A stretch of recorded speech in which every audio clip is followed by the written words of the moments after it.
Halo, selamat sore. Kembali lagi bersama saya Tufatul Ulia dari Angkatan 10 Latsar CPNS BKPSDM Provinsi Bali kelompok 4. Masih dalam rangkaian Latsar CPNS hari ini saya akan membuat learning journal mengenai kegiatan e-learning saya, di mana kegiatan hari ini adalah dengan satu metode pembelajaran saja, yaitu menggunakan metode pembelajaran asinkronus.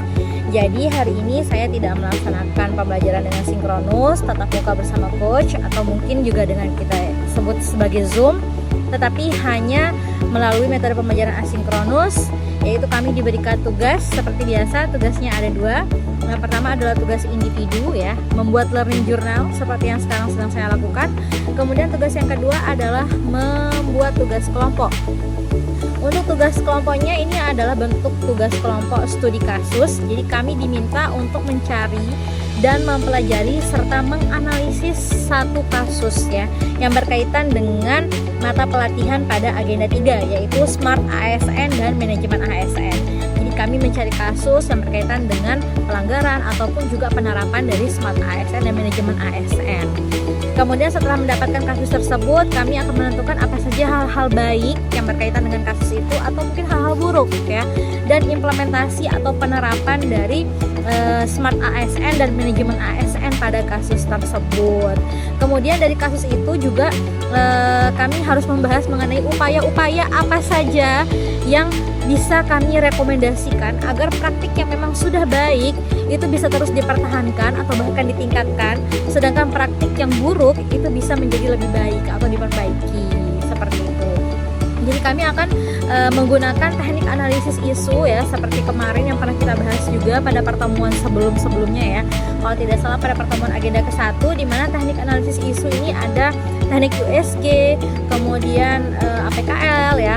Dan nanti setelah melakukan teknik analisis isu, kami bisa menentukan penyebab atau akar permasalahan dari isu tersebut menggunakan teknik fishbone atau bisa juga mind mapping, seperti itu. Jadi begitu. Untuk isu, kami memiliki beberapa pilihan isu terkait dengan permasalahan ASN, terutama dalam hal Smart ASN dan Manajemen ASN. Yang pertama adalah ada permasalahan yang berkaitan dengan keterlibatan bagaimana Kemenpan RB, ya, dalam hal ini menindak tegas keterlibatan seorang ASN dalam perjudian online. Jadi itu juga menjadi salah satu hot topic atau isu, ya.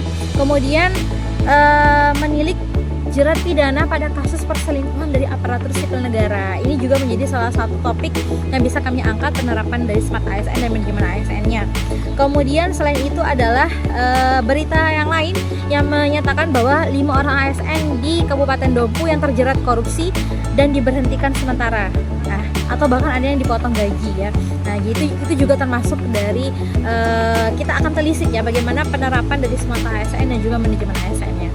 Kemudian juga kasus yang kami temukan yang lain adalah netralitas, ya. Jadi kasus ASN yang melanggar netralitas menjelang pemilu, yang dimana sekarang netralitasnya menjadi lebih sistemik dan nekat, ya. Nah, jadi ini adalah beberapa kasus yang sekiranya akan kami pertimbangkan untuk kami bahas. Akan kami pilih dari sekian banyak kasus tersebut mana kasus yang paling urgent untuk segera kami analisis, kemudian untuk kami tentukan faktor-faktor penyebab terjadinya kasus tersebut dan gagasan kreatif atau hal-hal baik yang sekiranya bisa memperbaiki atau bisa memberhentikan kasus tersebut terjadi, ya, seperti itu. Oke, terima kasih. Mungkin itu saja yang bisa saya jelaskan untuk pembelajaran kita hari ini terkait dengan materi Smart ASN dan Manajemen ASN dan analisis kasus kelompok. Terima kasih.